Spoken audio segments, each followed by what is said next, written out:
হারার জন্য জন্ম হয়নি এবং এই প্রজন্ম হারবে না। আমি আমার ছেলেকে নিয়ে এসেছি, আমার ছেলেকে আমি সঙ্গে করে নিয়ে এসেছি। আসো, সে নর্থ সাউথ ইউনিভার্সিটি শহীদ করলাম আজকে।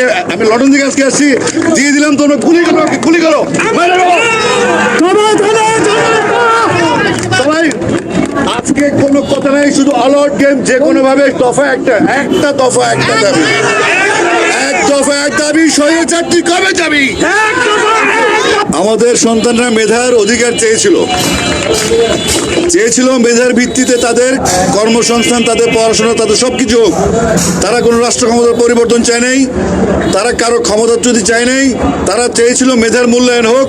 সেই মেধার মূল্যায়ন চাইতে গিয়ে যদি আমাদের সন্তানরা বুলেটবিদ্ধ হয়, প্রকাশে দিনে রাতে হেলিকপ্টারে করে এদিকে সেদিকে যে কোনোভাবে আমাদের সন্তানকে হত্যা করা হয়েছে, শিশুদেরকে হত্যা করা হয়েছে, নিরাপরাধ মানুষকে হত্যা করা হয়েছে, নিরাপরাধ ঘরের মধ্যে বসে থাকে বউ যারা পরিবার আছে তাদেরকে হত্যা করে, ছোট ছোট শিশু যারা অবুঝমান পৃথিবীর আলো দেখে তাদেরকে হত্যা করেছে।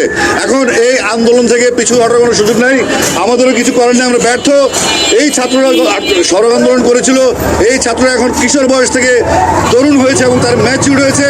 আমরা কোনো কিছু সিদ্ধান্ত নিব না, আমরা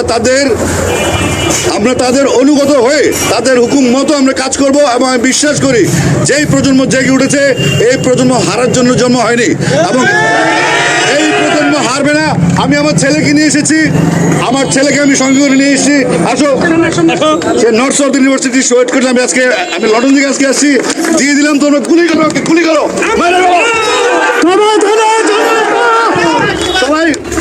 আজকে কোনো কথা নাই, শুধু অলআউট গেম। যে কোনো ভাবে দফা একটা দফা একটা দাবি, এক দফা এক দাবি। স্বৈরাচারটি কবে যাবি? আমরা মিলিত হবো শহীদ মিনারে। Thank you. আমার সন্তান আবু সাইদ, আমার সন্তান আসিফ আকবরের সন্তান, আমার সন্তান।